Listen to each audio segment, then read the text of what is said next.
ibig niyo sabihin, tao yung si hamburger.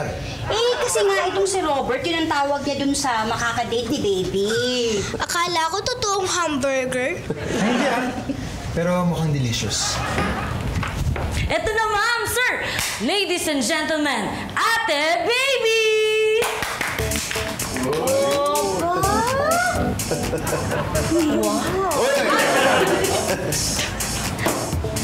Wow, baby!